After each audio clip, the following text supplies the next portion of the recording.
Leaders are speaking up on the structure of the Special Anti-Robbery Squad, SARS, and what needs to be done. Governor of Plateau State, Simon Lalong, believes you cannot throw away the child with the bathing water. And the Nigerian military has warned against any troublemaker planning to disturb the peaceful procession of End SARS protesters across the country.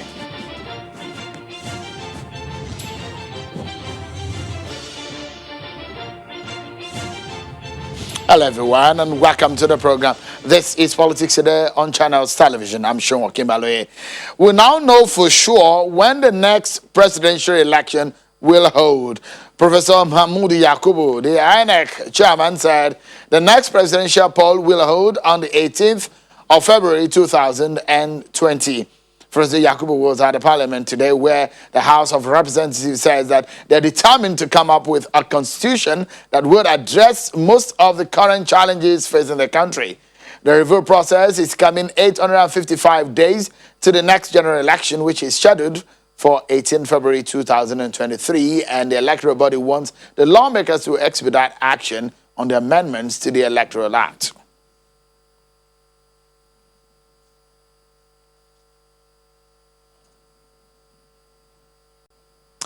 Well, the NSAS protests continue in many parts of the country today, and it has entered the ninth day, day 9 of the street demonstrations by Nigerian youth. A few disturbances here and there we've seen in Lagos, for example, where the protesters were attacked by thugs brandishing machetes and other harmful tools. But the Nigerian army has issued a warning against persons planning to disturb the processions of the protesters or anyone planning trouble within this period, and they want them to desist from such acts. The army said it remained committed to defending the country and democracy at all costs.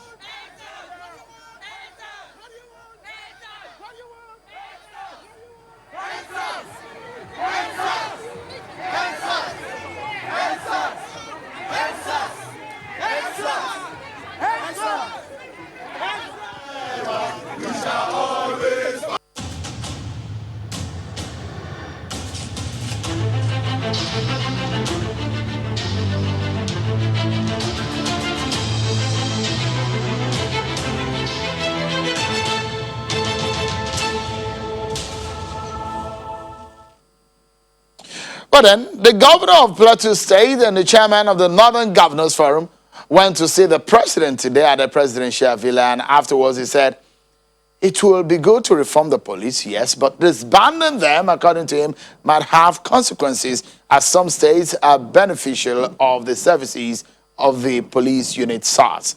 He said it won't be good to throw away the baby with the bathing water.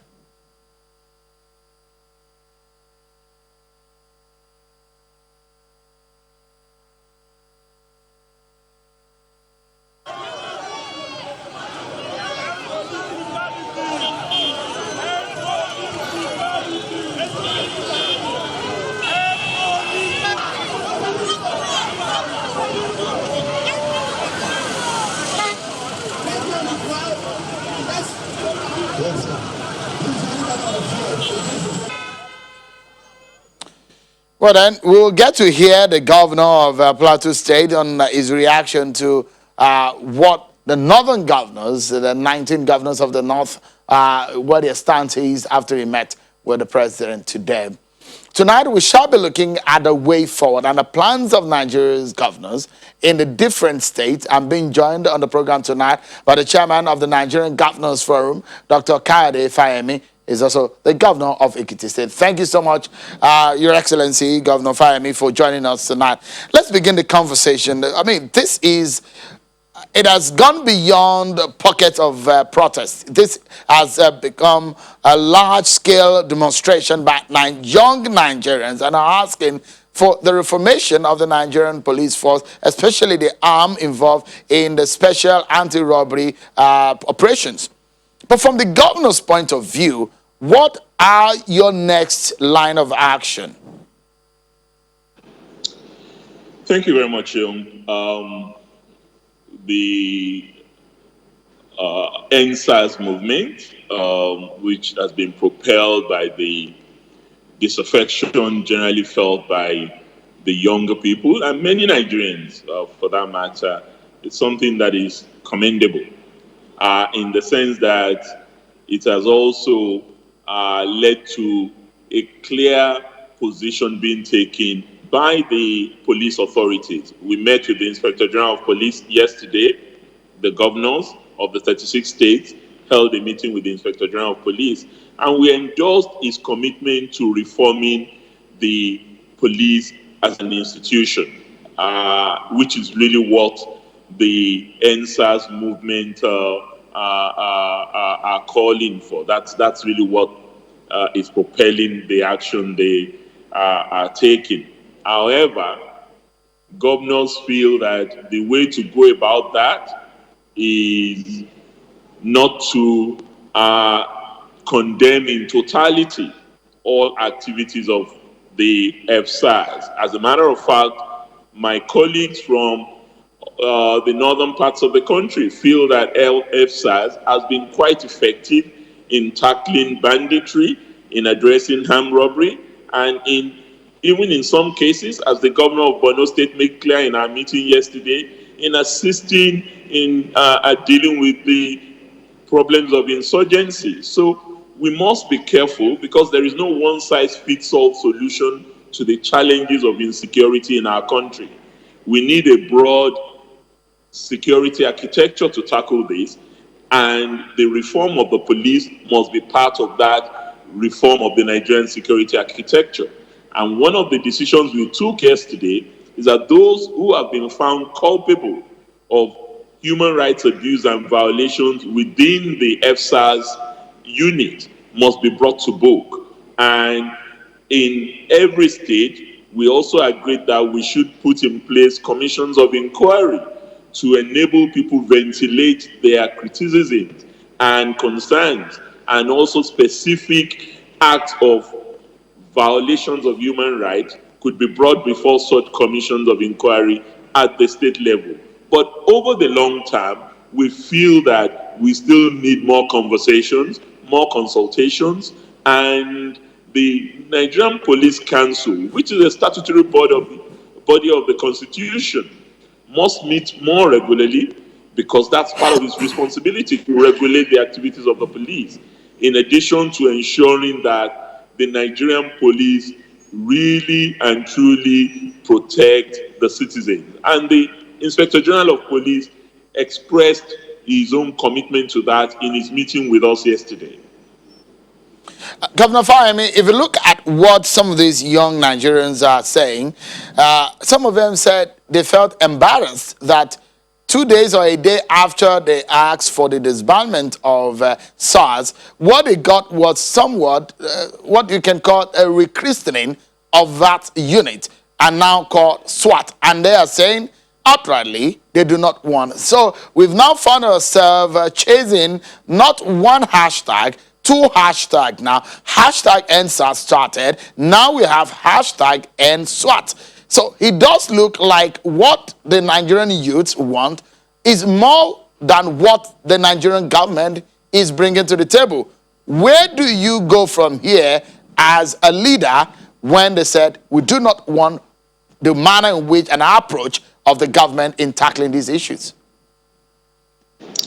Well, so actually, it's not just the young people who felt that the swiftness of replacing SARS with F12 might be seen as precipitate. We also observed similarly in the meeting we held with the Inspector General of Police yesterday. However, every single issue brought about by our young protesters has been responded to by Mr. President in his speech and by the Inspector General of Police in its action. Are these adequate? Not necessarily. And that is why it's important that we engage and get to the bottom of this. This is, in my view, not just an NSAS or NSWAT movement. I think there is a sense in which our younger people are telling us that they have concerns about the quality of governance that they are getting. And it looks like it's a shifting goalpost.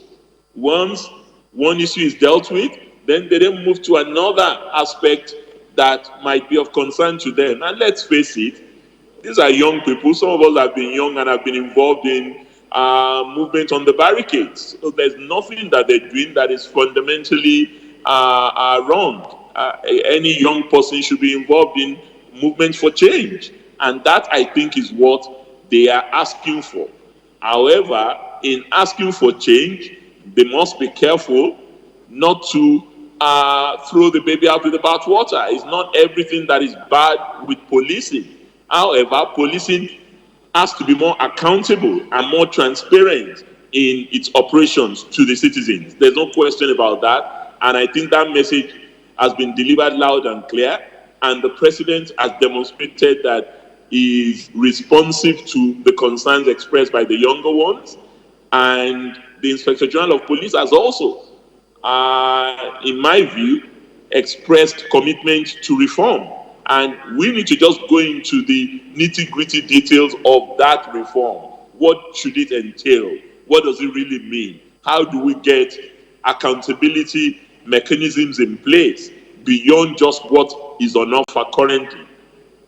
Governor Fahimi, if you look at it, you did mention something earlier where you said it does look like it's so many things that are being brought to the table. This looks to me like a socio-political agitation.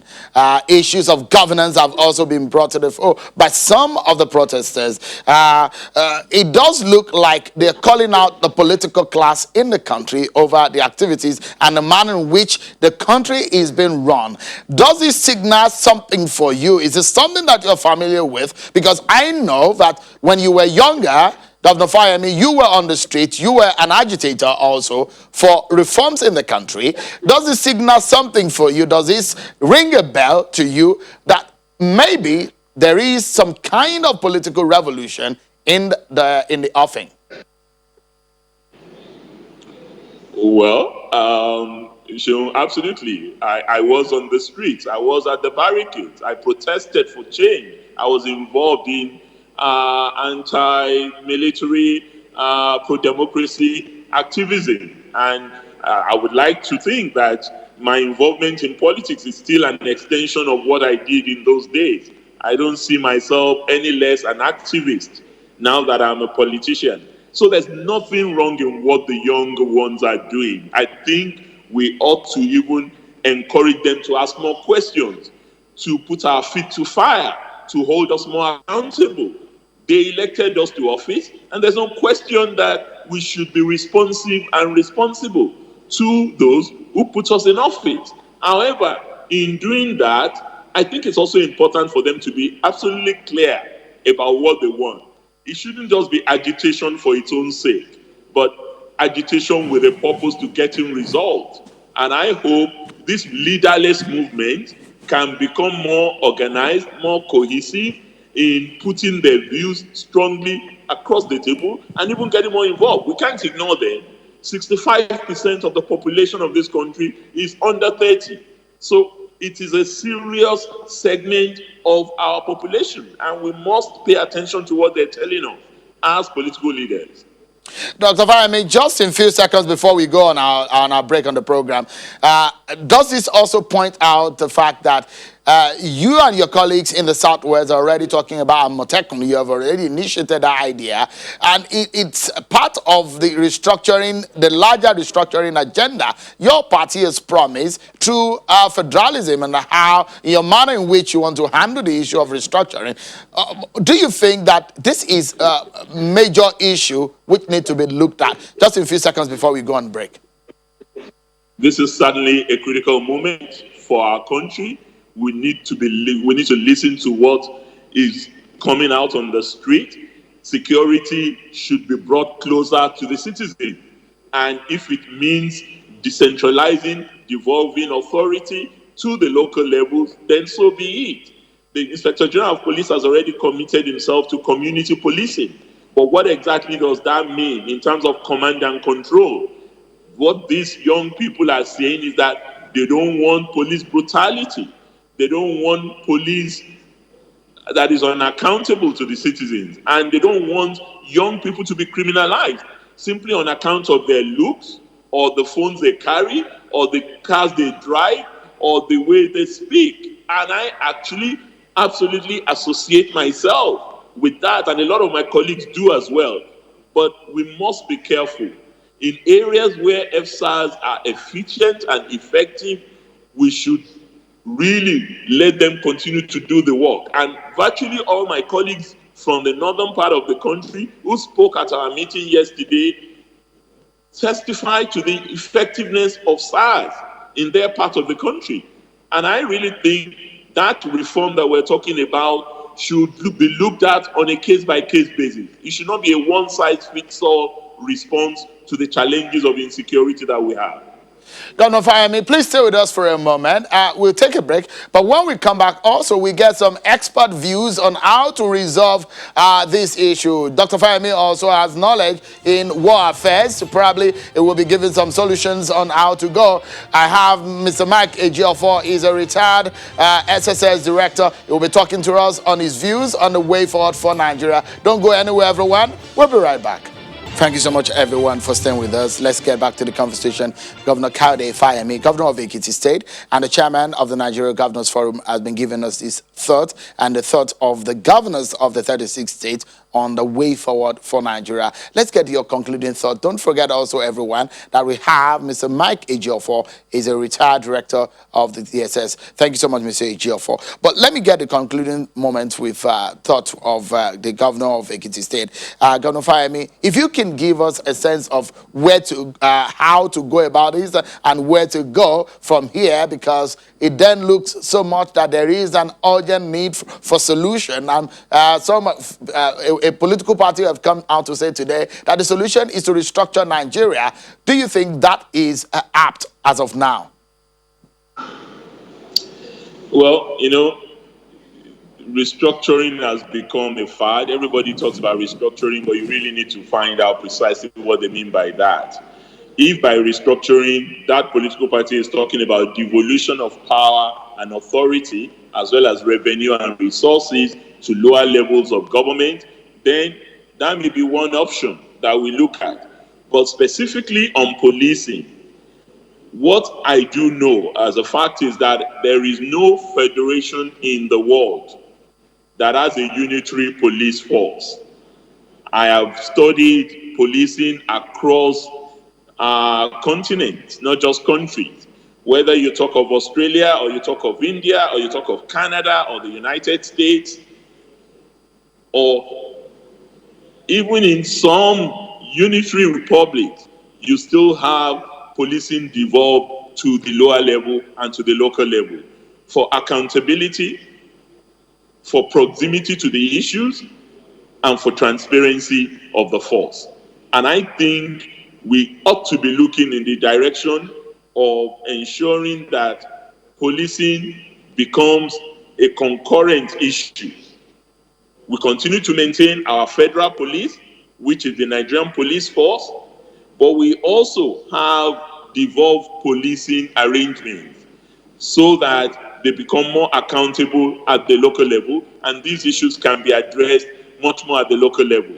It is commendable that in our constitution we have the Nigerian Police Council, which is the equivalent of the Nigerian Judicial Council.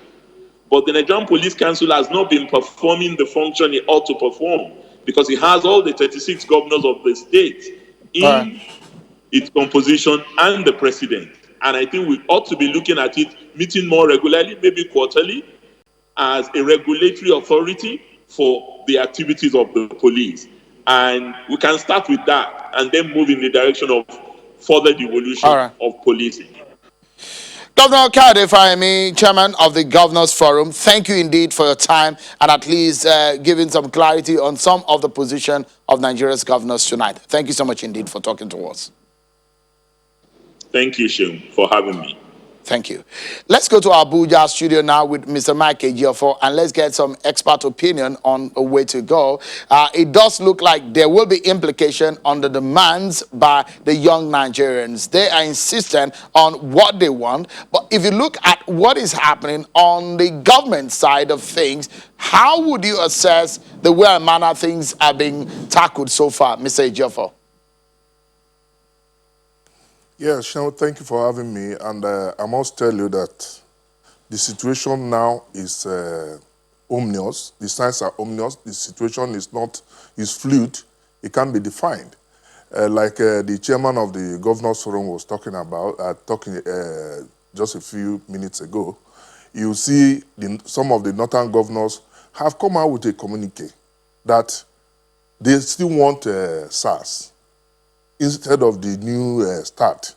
Now, the responsibility of maintenance of internal security lies squarely on the police. And the IG, the Inspector General of Police, knows how best to manage the security in the country, because police is statutory body charged with maintenance of internal security. So the federal government has come up with the disbandment of SARS, and I think we should let it be. And a new body has been set up by the Inspector General of Police, a new tactical command that issue a tactical team that should be intelligence-driven, not coercive, not pursuing the people like the SARS. We agree that there are some people, there are some good people, all of them cannot be bad. But the fact remains that the atrocities of SARS far outweigh the good they have done. And the IG has maintained that anybody who was involved in SARS should not be recruited in this, so that he will start on a fresh slate. I think that's the way to go. On the part of the youths demonstrating, I want to appeal that they should exercise restraint, because police has been very civil in its approach to quell this situation. And you know that some other people would likely hijack it. So my appeal is that, first of all, they should give the police a few weeks where there are no results. Then they can go back to the street. But for us to continue this way is going to continue to disturb the peace of the... If law-abiding citizens cannot go about their businesses, and I think it's very, very worrisome and disturbing. Mr. Ejiofor, a lot of the time that we see in this kind of protest, we see in actions, and perhaps it's not out of place when these young people are saying, we want actions. We don't want to go back home and discover the following day that nothing has happened. But the government has said there is a disbandment of SARS, but we now have SWAT. They say they do not want that. But if you were the president today, what would you do differently? I will maintain that SARS has been disbanded and get a new tactical team that has been set up by the police. Let's give it a try. You know, why the youths are even disturbed is that on several occasions, government has come up with the issue of disbandment and the prescription of SARS, only for them to come back. So I think this is a new era, a new slate with which we can start and give a trial to let them exercise restraint, because lives have been lost both on the part of the police and the civilians. Some people have hijacked this, so I think it's not necessary. It is good we exercise restraint. We want to, I'm talking to you, talking to all Nigerians, because I am affected as a security analyst, affected as a Nigerian, and we should all come together. Nigeria belongs to all of us. This discordant tune from all the various segments is not helping issues, and it's quite disturbing. In 30 seconds, so that we can wrap up the program, Mr. Ejiofor, what over in America, the issue of police brutality against citizens or racial issue have come up over and over again. This issue of SARS is not the first time this is happening. They are also bringing issues of governance. What do you think, politically speaking, should be done once and for all to resolve some of the major problems that we are facing in the country, even beyond the issue of police? In 30 seconds, Mr. Ejiofor. why I'm still appealing to our youths is that, first of all, they say end SARS. SARS has been ended. They now say end start, that they don't want it. Who knows if after this one, they will ask for another thing. And I don't want politicians, opposition to go and hijack this situation. That's my fear. And I think we should just go the right way. Mr. Mike Ejiofor, former director of the DSS, thank you indeed for talking to us tonight, and I appreciate it. Thank you for having me. Well, that's our show for tonight, everyone. Many thanks for watching. I'm Sean Kimale. Bye-bye.